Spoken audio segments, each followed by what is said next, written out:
Magandang hapon po sa inyong lahat. Pagpati mula sa Nosa Kawai Adventist Elementary School. Ngayon ay ang ika-6 na araw ng ating programang Living Life to the Fullest. Narito ang pagkakasunod ng ating programa. Para po sa welcome remarks at opening prayer ay ang inyong pong lingkod Simon Wentel Sarmiento. Para sa musical offering ay magmumula sa grade 3 and 4. Children's Hour ay magmumula naman sa grade 3 pupil na si Kid Sandra Chiniso.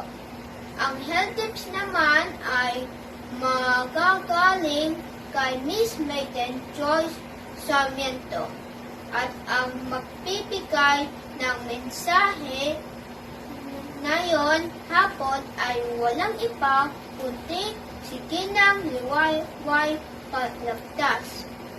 Sa lahat ng aming inaanyayahan sa mga kapwa, bata, mga makulang, mga kaibigan at sa lahat ng manonood, kayo po ay malugod na pinasasalamatan sa pagtukon ng aming paanyaya. Piniling po namin na kayo ay manatiling tumutong hanggang sa matapos. Tayo po ay manalangin.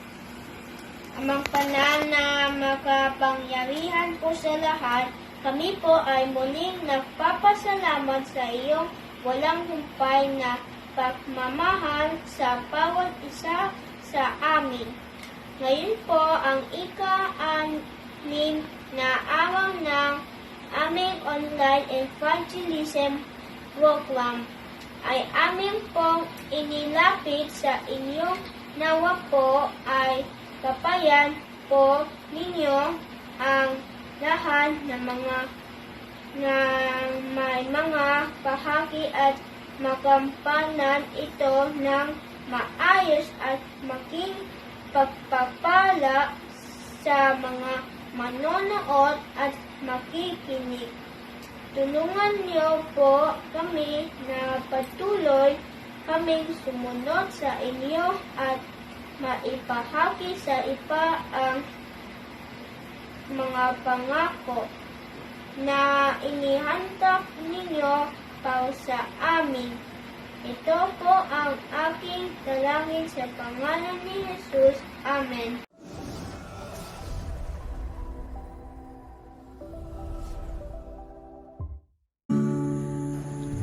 Ligaya ng buhay kung kilala mo si Kristo. Ligaya ng buhay kung siya'y manunubos mo. Babaguhin ang iyong buhay kung siya ay makamtan. Ang maging kay Kristo ay tunay na ligaya ng buhay. There's great joy of living when you know my Lord and Savior. There's great joy of living when you know Him as your friend. He will change your life completely,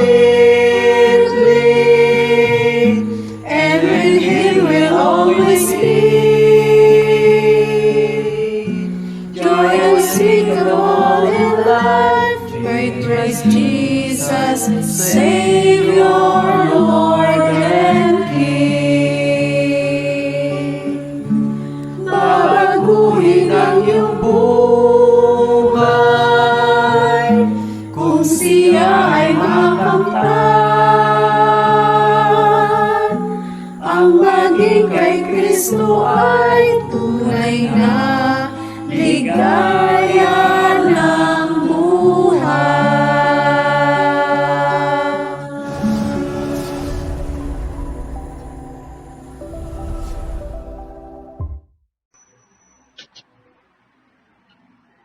Magandang hapon sa inyong lahat.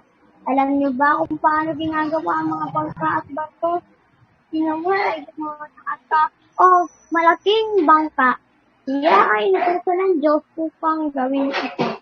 Magpapadala ng malaking baha ang Panginoon. Sumunod si Noe sa nais ng Diyos. Gumawa siya ng alta habang nangangagat ng mga tao. Ang mga tao ay hindi naniniwala sa kanya at ang maraming tao ang tumawa sa kanya at sa kanyang malaking arka. Nang mayari ang arka, ay pumasok ang mga hayop at ang mga ibon dito. Pumasok din ang mga pamilya ni Noe. Ngunit ang mga taong inanayahan ni Noe na pumasok ay tumanggi mula sa loob ng 40 anak at 40 gabi. Kaya bumaha at nalunod ng mga tao hindi naniwala sa pagbalita ng Diyos sa pamamagitan ng Noe.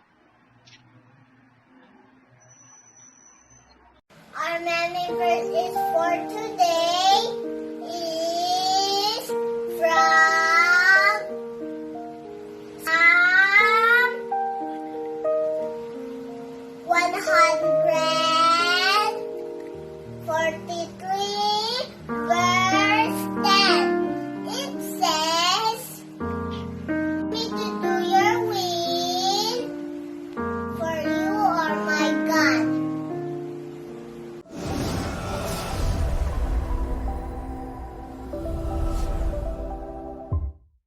Magandang gabi po sa inyo lahat, mga minamahal kong kapatid. Tayo muli po ay mag-aaral ng salita ng Diyos. Ito po ay may kaugnayan sa ating pong kalusugan. Ang aking pong topic ngayong gabing ito ay The Bread of Life. Tayo pa rin po ay nasa living life to the full, gift to be celebrated. Bago po tayo magpatuloy mga kapatid, iniling ko po tayo lumuko, panandalian para po sa isang maiksing panalangin. O Ama namin Diyos, siniling po namin sa mga oras na ito ang inyong gabay, patnubay at katalinuhan galing sa langit. Napakaganda po ng aming pong pag-aaral nito, Panginoon. Iniling ko po, Panginoon, na ito po ay aking pong may bahagi na maayos at ang aking pong dalangin, ito po ay sa kabuhayan namin para kami ay magkaroon ng malusog, maayos na pangatawan na magamit namin sa aming paglilingkod habang kami ay naghihintay sa inyo. Ikaw lang po rito. Pangunahin niyo po kami, Panginoon, at ang banal na anghel at ang banal na espiritu ang isang sumalagitna sa pangalan ni Jesus. Amen. Kayo po ba ay marami nang nararamdaman sa inyong mga katawan?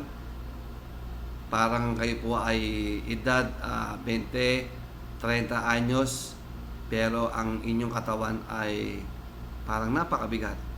Maraming kumikirot, maraming sumasakit. Ito po ay dahil sa inyong pagkain na inyong kinakain. Araw-araw, oras-oras o minuto. Kaya po napakaganda ng ating pag-aaral. Ako po ay mismo ang nag-benefit sa pag-aaral nito. Dahil sa aking ginawang pag-aaral ay nakita ko, mga kapatid, ang kahalagahan ng pagkain sa ating katawan. Bago magpatuloy, mga kapatid, meron isang illustration dito about sa isang napakagandang sasakyan. Ito ay sinasabi nito ay isang sports car. Alam naman natin na pag sinabing sports car, ito ay mamahalin, napakaganda, napakakintab. Kung maaari nga, ito ay laging nakakulambo, huwag maarawan o maulanan pag ito ay nakagarahe. Kahit siguro ordinaryong kotse lang, basta bago, ganun ang ating ginagawa sa ating mga sasakyan. Dito, may isang lalaki na nagmayari ng sports car. Siya ay talagang alagang-alaga ang kanyang sakyan. Hanggang loob, hanggang labas, ay kanya talaga itong pinupunasan. At ito ay kanyang ginagamit, pinapatakbo ng matulin at maayos kasi napakaganda naman takbo talaga ng sports car. Sa kanyang paglalakbay ng ilang oras, napansin niya yung guhit ng gasolina ay naubos na o bumaba na. Ibig sabihin, kailangan niyang muling magkarga ng gasolina. Siyempre, itong sports car, pag mamahaling sasakyan, dapat ilalagay natin dyan, mamahaling gasolina o yung special. Pero sabi nung may-ari ng sasakyan, pares lang namang amoy yan eh. Pares lang gasolina yan, special o regular. Pares lang gasolina yan. Lagyan mo ng regular. Ayan. Imbis na special yung karga sa yung special na sasakyan, ang ginagala lang niya ay yung regular. At dating din niya yung langis ay nakita niya na umunti na rin. Imbis na langis ang iligay niya, ay niligyan niya ng konting tubig. Siguro, titipid siya. Kaya, sabi niya, pare-pares lang naman yan. Sa tingin nyo kaya mga kapatid, kung kayo ang may alam sa sakyan na ganito, o kayo may sakyan din na kagaya nito, at tinigyan nyo lang namang ng ganong mga regular na gasolina at yung langis ay ligyan nyo ng tubig, tatagal kaya ng matagal itong makina ng sakyan nito? Masabi nyo, siyempre, sa mga nakakaalam, siyempre hindi. Diba? Dahil ang iniligay ng gasolina ay mumurahin at iligay na langis ay tubig. Sa tingin ko, o sa tingin natin, na ilang taon lamang ay masisira ang makina ng sasakyan ng sports car. Itong lalaking ito. Yan. Ganoon din sa ating katawan, mga kapatid. Ang ating katawan ay nilikha ng Panginoon na napaka-special. Bawat organs yan, bawat lahat ng tissue sa ating katawan, ito ay nangangailangan na sapat na nutrients, vitamina para magpatuloy tayong malakas, malusog, at walang nararamdaman. Sa ating pag-aaral, mga kapatid, no? Dito na ipinapakita dito yung tama at balanseng pagkain na dapat nating kainin. Siguro iniisip ng karamihan na pare-pares lang ng pagkain yan eh. Diba? Ano ba pagkakaiba niyan? Malaki po ang pagkakaiba.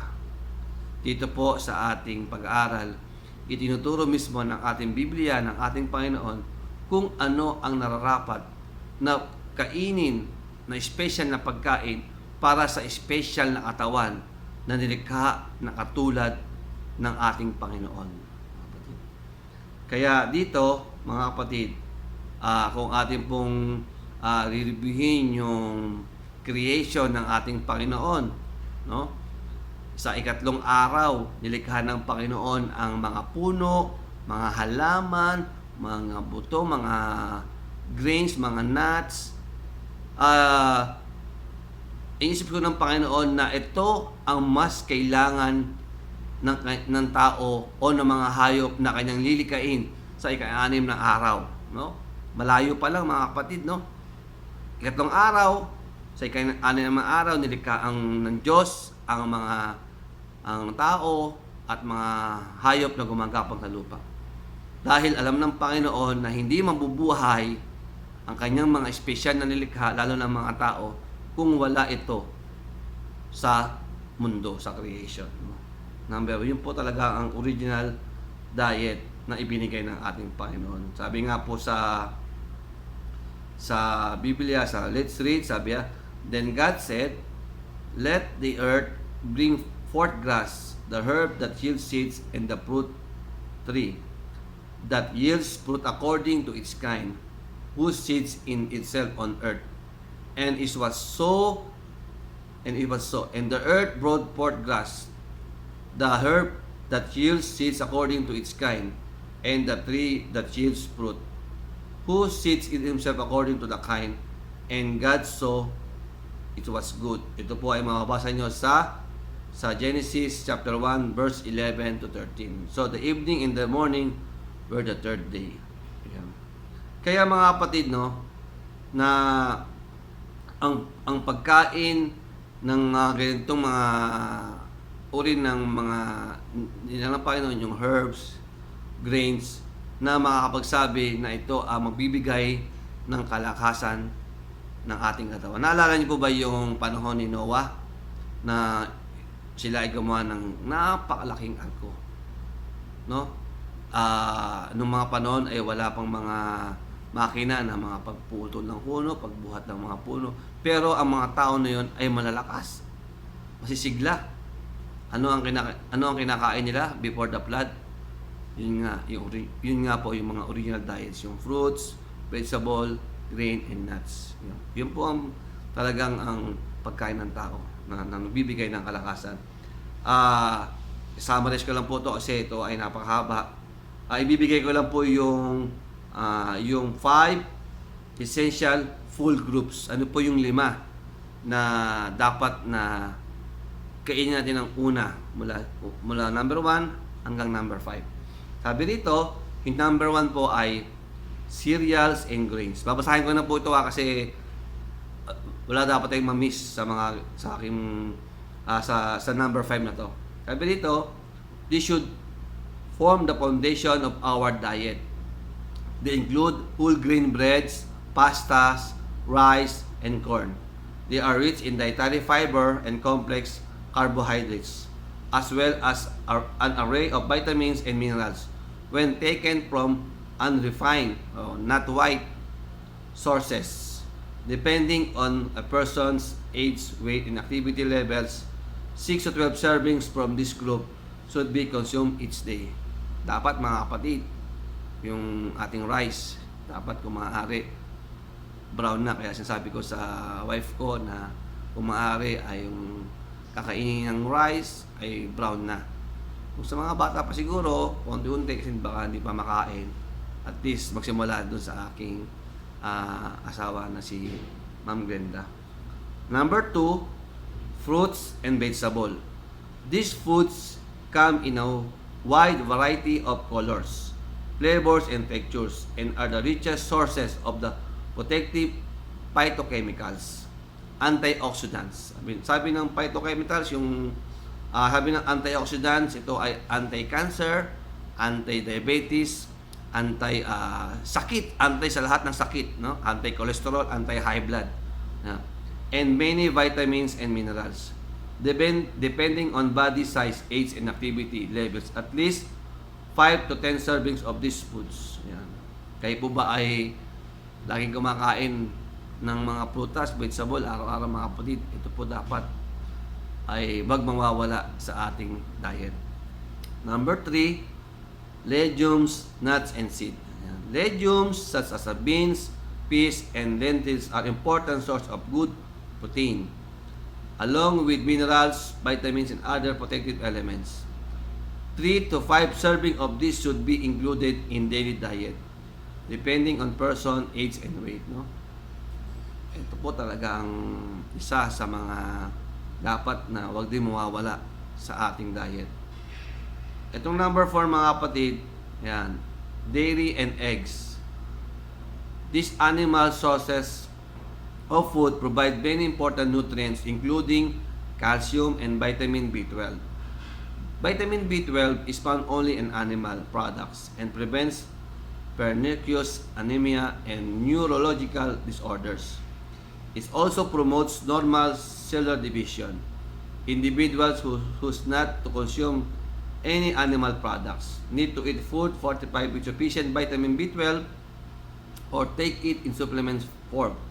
It's very important to read the food labels of the equivalent foods to make certain that they are adequately fortified. Yan.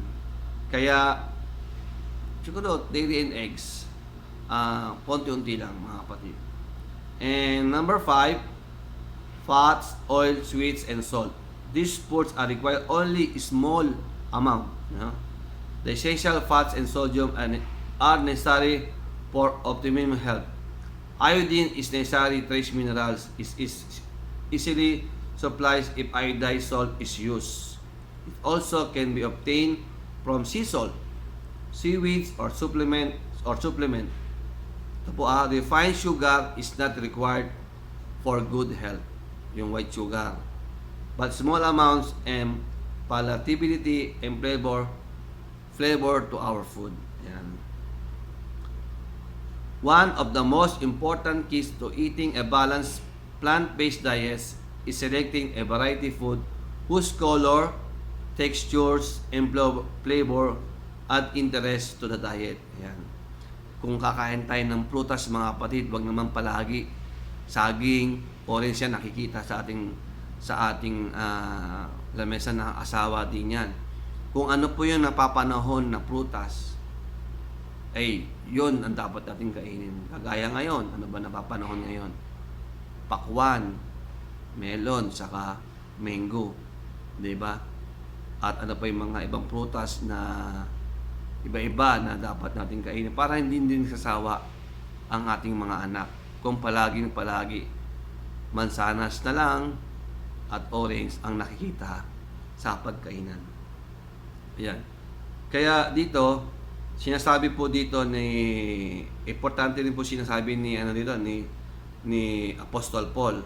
Sabi rito sa Romans chapter 14 verse 16. Romans chapter 14 verses 16 to 18.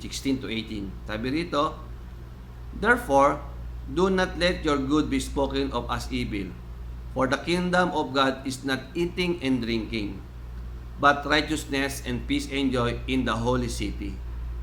For he who will serve Christ in these things is acceptable to God and approved by men. The kingdom of God is not eating and drinking. We need to remember that we are saved by Jesus and by His righteousness, which comes to us by faith. This is where our great hope must lie, not in how strict we are our diets and lifestyle. We mustn't be fanatical, and we must realize that not everyone is going to do and act the same when it comes to these things. Yan. Ang pagiging vegetarian, mga kapatid, baka sabihin natin ito ay makakapagligtas sa atin. No? Tayo po ay ligtas na sa pamamagitan ng ating Panginoon at hindi lamang ang mga pagkain na ito ay isang makapagsabi na ito ay makakapagpaligtas sa atin.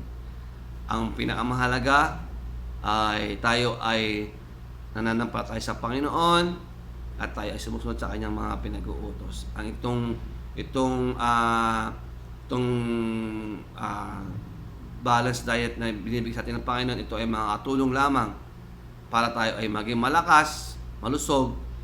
Siyempre, pag tayo ay malakas at malusog, sigurado tayo ay makakapag-exercise at tayo ay makakapag-isip ng maayos sa ating gawain, lalo-lalo na sa ating gawain sa ating Panginoon. Dahil marami tayong maiisip na mga magandang ideas, tayo ay makakapunta sa mga kapatiran natin. Kumbaga, meron tayong lakas, ibuhos natin ang lakas sa ating gawain sa ating Panginoon. Hindi lamang palagi tayong sa bahay, nakahiga dahil parang tamad na tamad tayo. No? Kung tayo ay healthy at malusog, siyempre, marami tayong mas magagawa. Kaya mga kapatid, no, sa ating maiksing pag-aaral, sabi sa Luke chapter 4 verse 4, man shall not live by bread alone, but every word of God. No?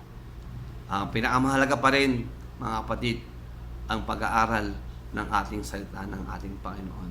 Na ito ang ating ibabahagi sa ating mga taong nagugutom sa salita ng Diyos. Kaya mga kapatid, ang 5 essential na food na dapat nating kainin sa araw-araw. Una, number 1 ay cereals and grains, fruit and vegetables, legume, nuts and seeds, dairy and eggs, fat, oil, sweet, and salt. Yan. Kaya pagpalain nawa tayo sa ating ginawang pag-aaral Nawa tayo po ay humayo at tayo ay magpalakasan sa ating pananampalataya habang tayo ay naghihintay sa ikalawang pagparito ng ating Panginoon. God bless us all. Thank you.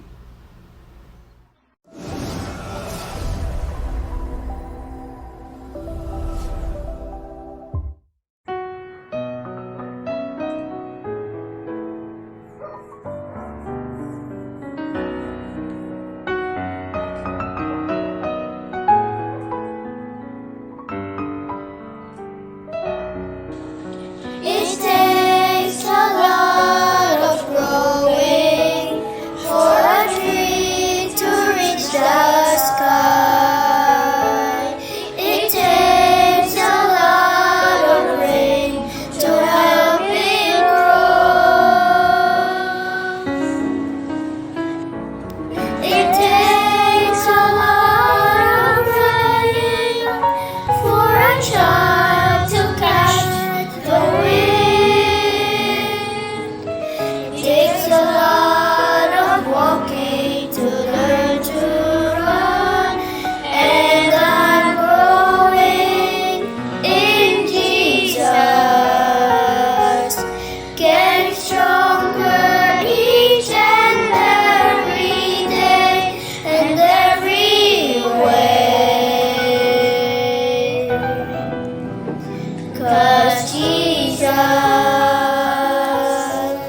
is growing in me.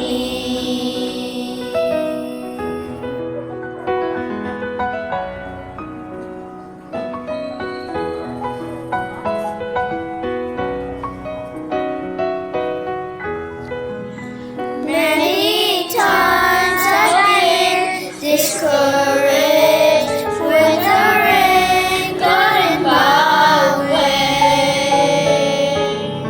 I didn't know that it could help me grow. And every time I run ahead, I always miss a turn and end up walking back way. What I've learned, and I'm growing in Jesus, getting stronger each and every day and every way. 'Cause Jesus is growing in me.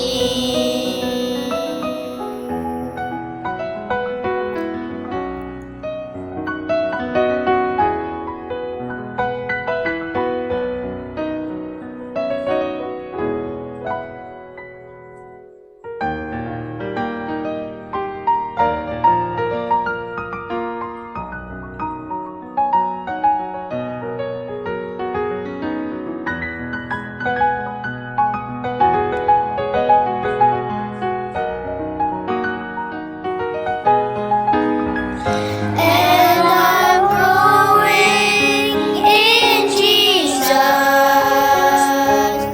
getting stronger each and every day and every way. 'Cause Jesus is growing in me.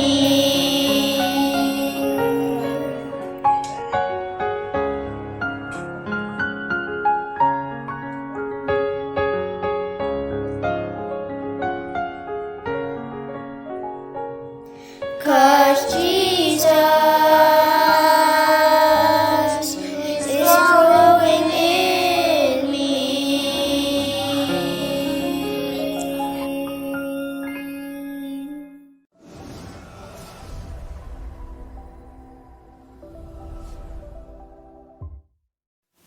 Isang mapagpalang hapon ang bati ko po sa lahat. Sa araw-araw nating pag-aaral ng salita ng Diyos, ay painit ng painit ang paksa nating pinag-uusapan. Pagpalain po tayo sa magtagang pakikinig ng kanyang salita at patuloy nating damahin ang presensya ng langit. Iyuko po muna natin ang ating mga ulo sa isang tanging panalangin. O dakilang Diyos, sa mga oras na ito, purihin ka sa iyong pagdating, sa bawat isa sa amin. Amin pong hinihiling ang gabay ng inyong banal na Espiritu sa aming pag-aaral ng inyong salita. Ipaunawa sa amin ang paksa ng aming pag-aaralan. Pagpatawad mo, O Diyos, ng aming mga pagkakasala. Ito po ang aming dalangin sa pangalan ni Jesus. Amen. Isang magandang pagkakataon na ating tunghayan ang isang pag-asa, ang mga tanda ng kanyang ikalawang pagdating, na ihahatid sa atin sa oras na ito. Nais po bang malaman, mga kaibigan, kapatid, pamilya, kapuso, o isang tanong ang nais kong marinig ang kasagutan? Gaano na ba kalapit ang katapusan ng daigdig? Babalik pa ba si Jesus dito sa lupa sa pangalawang pagkakataon?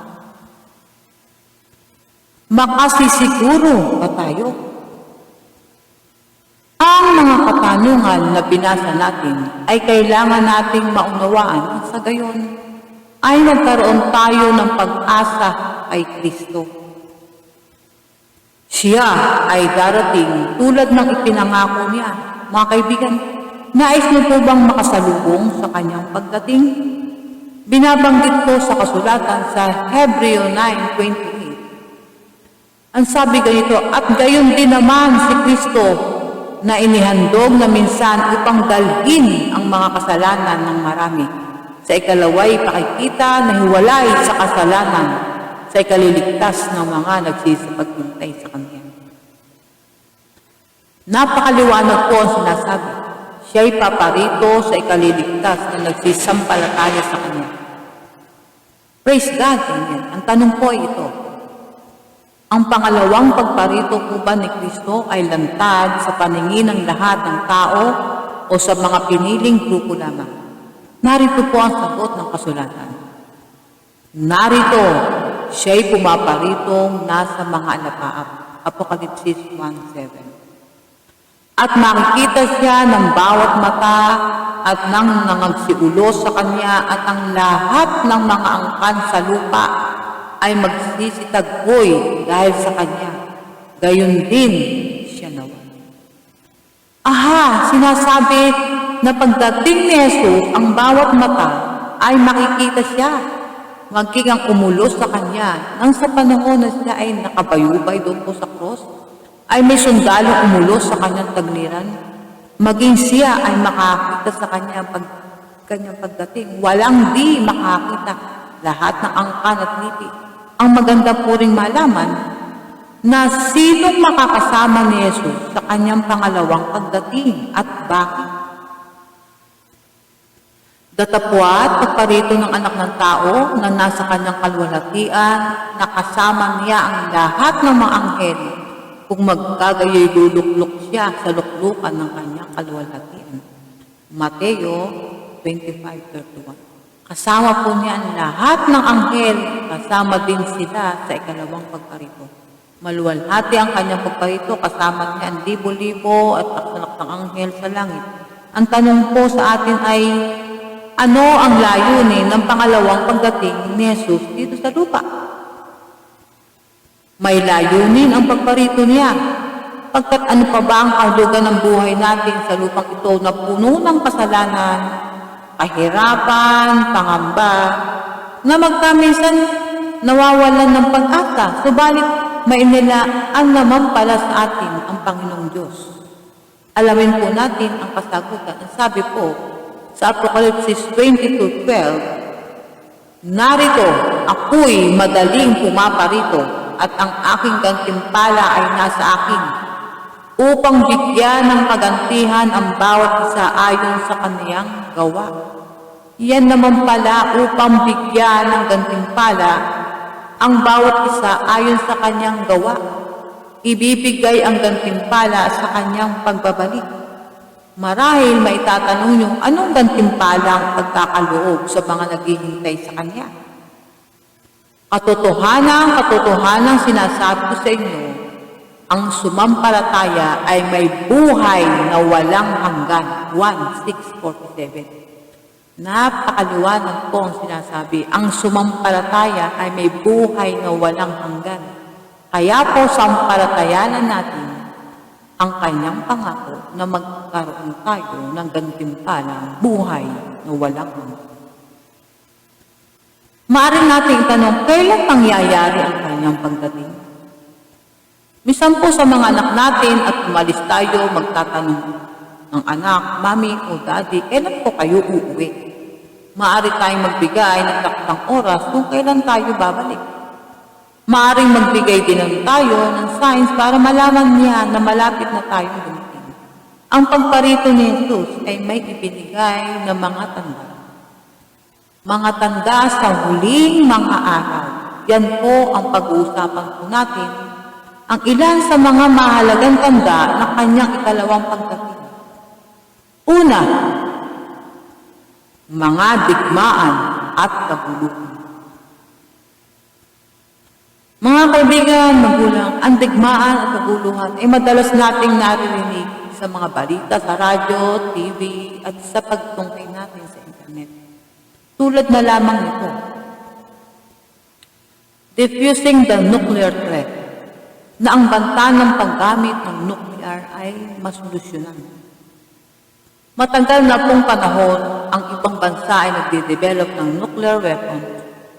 Napabalita po na nangangamba ang US sa North Korea dahil sa patuloy nilang paggawa ng nuclear weapons. Malamang nagagamitin nila ito sakaling magkaroon ng digmaan. Mga malalaking missiles na maaaring pumuksa sa isang bansa. Ang banta ng mga grupong terorista na nais maghasik ng pangamba at kaguluhan, natandaan niyo po ba ang larawang ito na sumindak sa buong mundo? Ang September 11 attack, also called 9/11 attack, suicide attack committed in 2001, na pinasabong ng terorisang Al-Qaeda ang Twin Tower ng New York City sa US, na libo-libo ang namatay. Sa isang iglap ay nawasak ang mataas na building na yan at nag-collapse dahil sa malaking at malakas na pagsabog. Na ayon sa ulat ay less than 4,000 ang namatay sa pagsabog at pagkatago ng gusali. Nakalulunos na pangyayari. May pag-asa pa kaya sa kabila ng ganito nating kalagayan? Sa mga nangyayaring ganito sa ating mundong ginagalawan, nais mo kayong padalhan ng pangako ng Diyos sa bawat isa sa atin. Ano ang pinangako ng Diyos sa atin? Ating pong basahin ang sulat ni Lucas 21:19. At pagka kayo'y nakangarinig ng mga digmaan at makaguluhan, ay huwag kayong mga sindak sapagkat kinakailangang mangyari muna ang mga bagay na ito datapot hindi pa malapit ang wakas. Opo, totoo nga pong di maitatanggi na magulo ang ating mundong ginagalawan. Subalit may pasubali ang Panginoon. Huwag kayong matakot. Bakit? Pagkat kailangan munang mangyari ang bagay nito, pero hindi pa ang wakas. May ilang tanda pa. Nahihatid sa atin, yan ay ang takot, kawalan ng katahimikan at kasalanan. Sa panahon po ba natin ito na laganap ang kasamaan ng ilan ay nawawalan na ng kapayapaan sa buhay? Nakakaramdam ng nervyos kapag nakakarinig ng balita na hindi ka nais-nais. Huwag tayong mangamba tulad ng nabanggit sa ating una, pagkat iyan ay tanda ng pagdating ni Kristo na ating pag-asa. Ating pong tunghayan ang sulat ni Lucas, ang sabi po ay ganito. At magkakaroon ng mga tanda sa araw at buwan at mga bituin at sa lupay magkakaroon ng kasalatan sa mga bansa na matitilihan dahil sa ugong ng dagat at mga dalulong. Magsisipang lupaypay ang mga tao dahil sa takot at dahil sa paghihintay ng mga bagay na darating sa ibabaw ng sanglibutan, sapagkat mangangatal ang mga kapangyarihan sa mga langit. Mga kaibigan, nangyayari po ba ang mga bagay na yan? Opo, tulad na lamang po nito. Marami na pong bansa ang nakaranas ng tsunami sa Thailand, Indonesia, Japan, at sa maraming bansa nasa malapit sa baybaying dagat. Di na tayo lalayo pa sa bansa nating Pilipinas nang dalawin ng bagyong Yolanda sa gawing Leyte. Nagkaroon ng storm surge. At ano po ang nangyari? Maraming buhay at ari-arian ang napatay.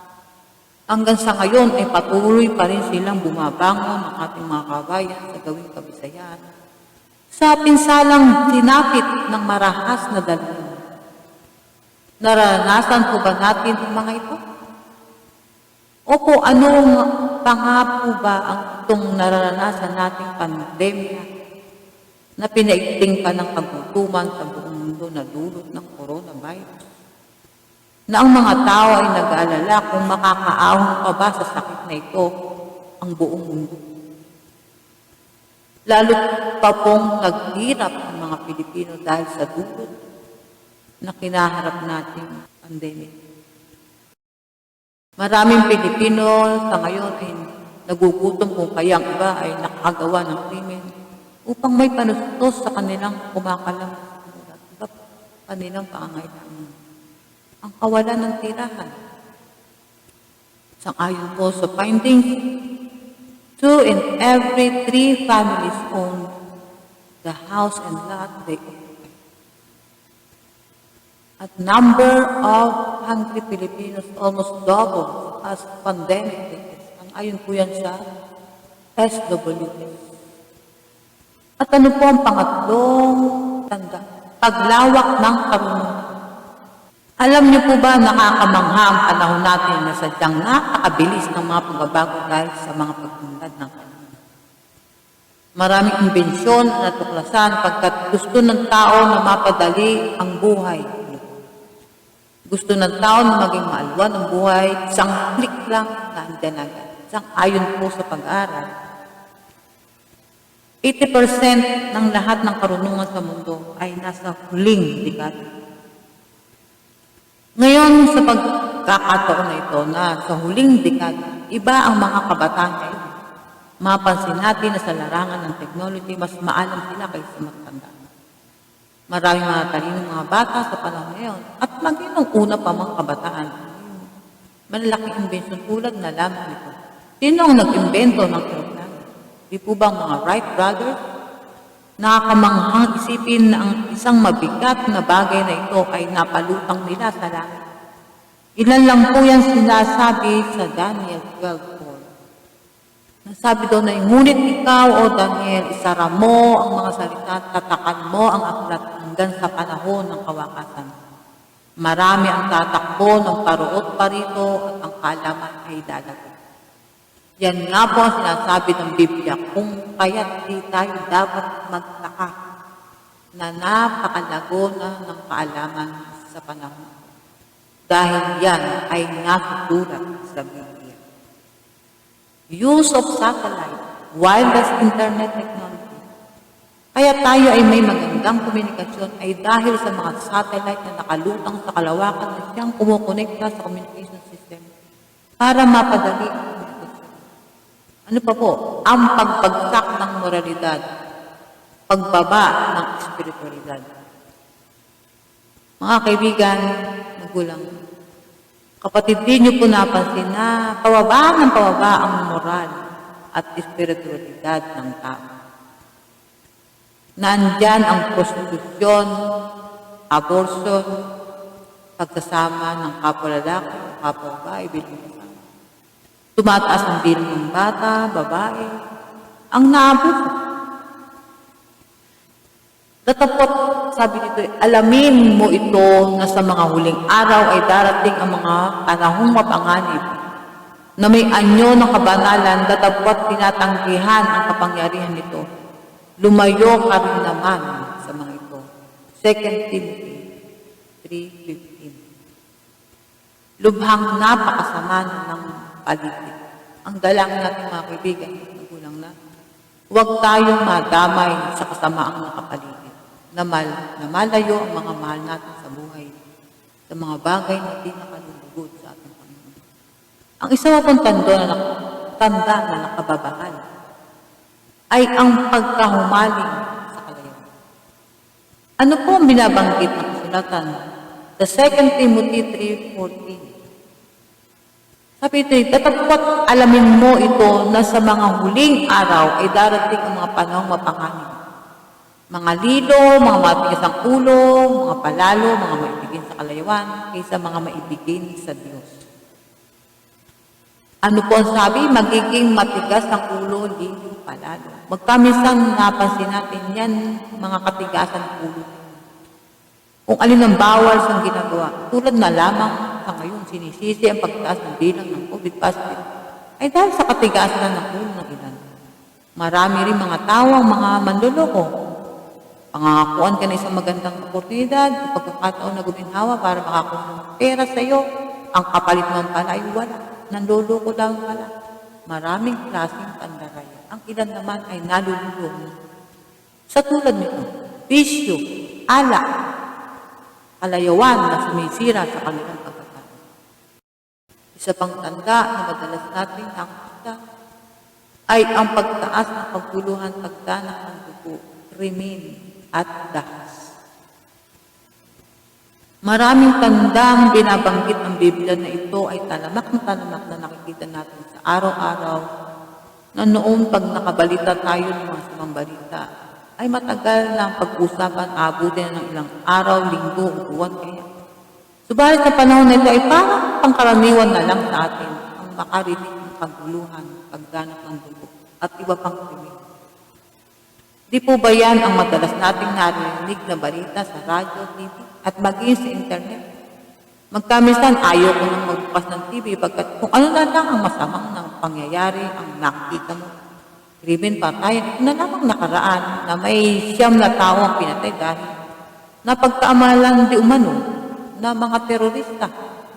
Dahil dito, kinukundi ng gobyerno sa malagim na pangyayari ito. Napakapanganib, kaibigan ko, ang mga tao na ang puso'y hiwalay sa Diyos. Basahin po natin ang binabanggit sa Matthew 24. At dahil sa pagkaganaan ng katampalasanan, ang pag-ibig ng marami ay lalamig. Yan po ang dahilan. Lumalamig ang pag-iibigan ng kapwa-tao. Sang-ayon po sa pag-aaral, kung ating pong mapansin, mataas ang bilang ng krimen sa bansa. Ayon yan sa datos ng 2018.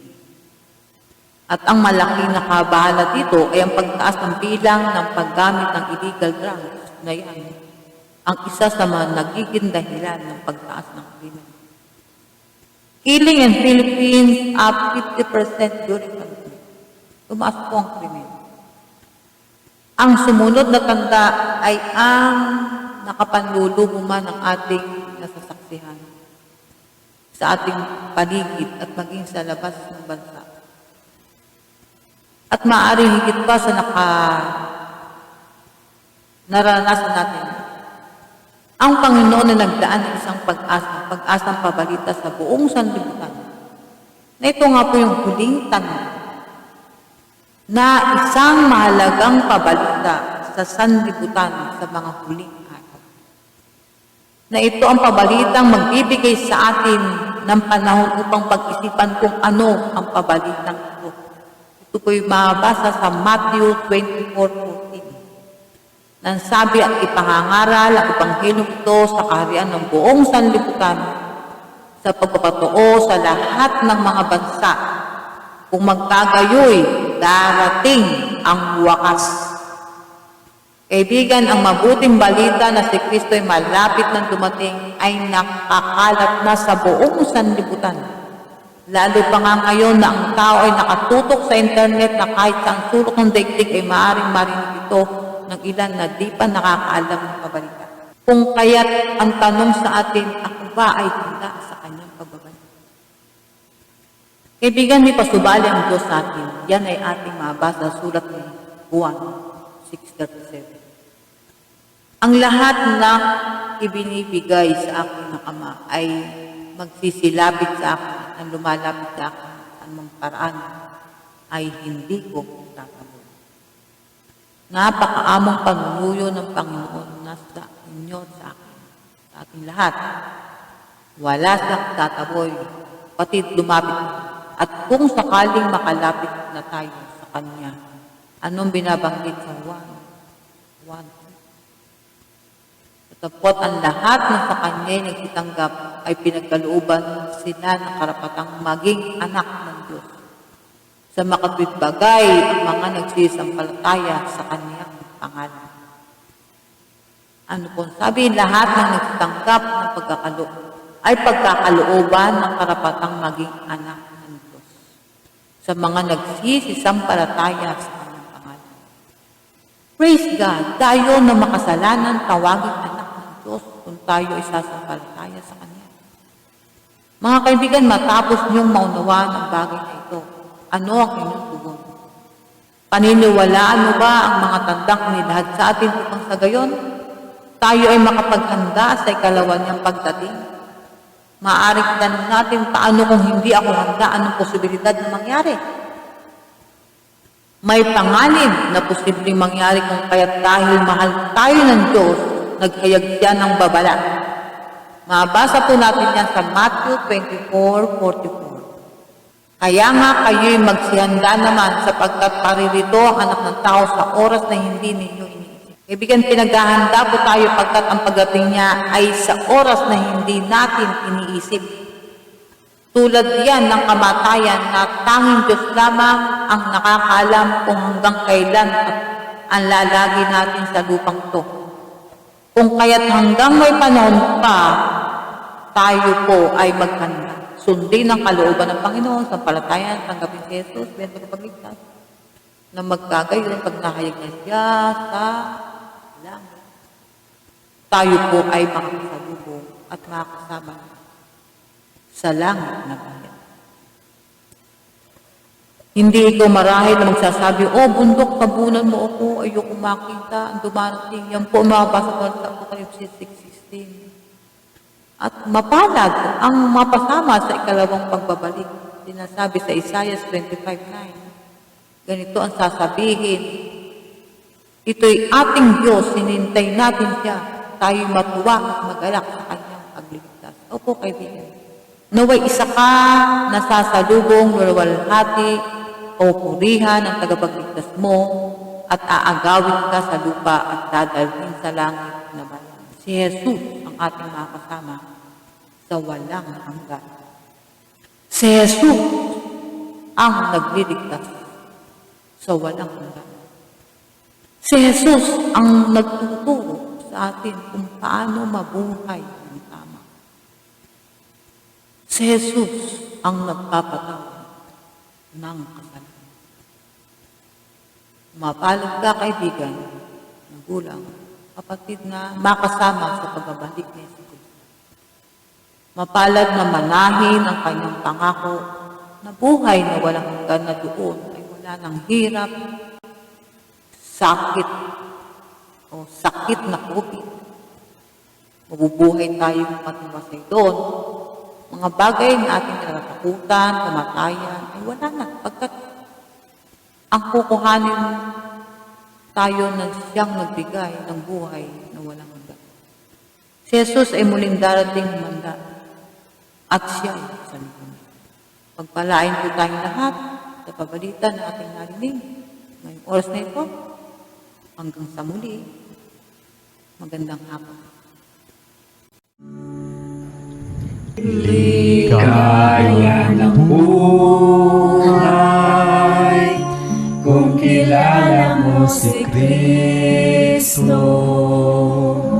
Ligaya ng buhay kung siya'y manunubos mo.